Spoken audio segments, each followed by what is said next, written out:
Começar falando do resultado do Banco do Brasil. Então, o resultado, né, ele caiu mais de 60% no segundo trimestre, com relação ao trimestre anterior, com relação ao trimestre do ano passado. Né? Isso. Então, foi um resultado que foi bem negativo. Só que as pessoas perguntam, por que a ação subiu? Mas se foi tão negativo, será que as pessoas já não... esse resultado já não estava bem precificado?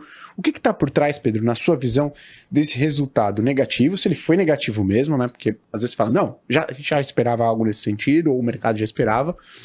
E por que dá para a gente explicar por que a ação subiu, então, mesmo com o resultado em queda de 60% no segundo trimestre? Claro, isso é um ponto importante. E antes, assim, até para deixar bem claro, eu não tenho um viés estrutural negativo com o Banco do Brasil. Uhum. Inclusive, lá na Mantaro, a gente teve investimento de muito sucesso em Banco do Brasil na virada de governo. Legal. Foi um dos grandes acertos long do fundo. E a gente tinha uma visão muito construtiva que começou a mudar ali no ano de 2023 até chegar na visão realmente preocupada que a gente tem hoje. Aí, indo para o segundo TRI especificamente. Então, muitas, assim, isso é sabido, né, mas nem sempre os preços acompanham diretamente os fundamentos. E por que eu faço essa ressalva? Eu tenho uma visão, obviamente, preocupada com os fundamentos do Banco do Brasil hoje, mas, em particular, essa dinâmica de preço de curto prazo, quando é em queda, muitas vezes você precisa de notícias cada vez mais impactantes para justificar movimentos adicionais de queda.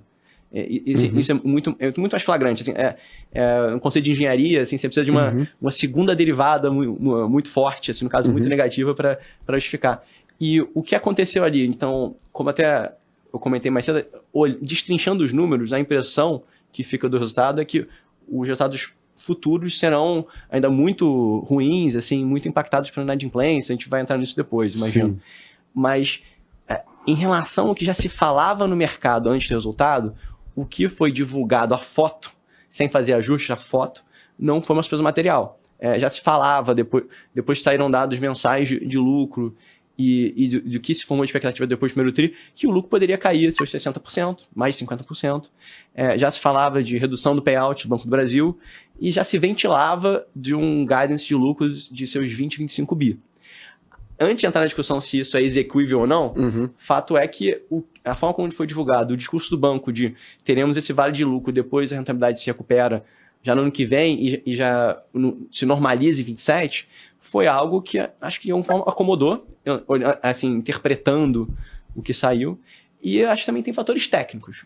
Antes do segundo TRI, depois da expectativa negativa criada com o primeiro TRI, os resultados mensais que saíram no Banco Central, a posição short no Banco do Brasil atingiu um nível muito elevado. Então, em que medida, dado que o segundo TRI não foi de maneira flagrante uma surpresa tão negativa, muitos investidores podem ter escolhido encerrar sua posição short, uma vez que já estavam esperando aquele catalisador que foi o segundo TRI. Assim, o trader extrapolou uma estratégia, esse é um catalisador, ele aconteceu agora, encerrou o que eu me propunha a fazer. Em um outro ângulo, há hoje uma discussão muito grande no mercado em relação a qual o potencial de valorização das ações depende do cenário eleitoral do ano que vem. Sem entrar no mérito, de novo, de quem vai ganhar ou não vai ganhar, até porque, de novo, nós investimos, inclusive, depois da eleição desse atual governo no Banco do Brasil, há uma expectativa de o que pode mudar na gestão do banco dependendo de quem foi eleito. E acho que isso pode ser uma interpretação de muitos investidores. Eu aceito que esse curto prazo, sentar no mérito da duração dele, é ruim, mas depois ele pode ser, o resultado do banco pode ser muito melhor numa outra gestão, o banco pode ser privatizado, esse tipo de questionamento. Então, acho que tem esse contexto. Então, de novo, será que a novidade marginal do segundo TRI, de forma flagrante, sem destrinchar os números, foi tão ruim? 2, fator técnico. E 3, talvez um pouco esse trade eleitoral que já está sendo discutido.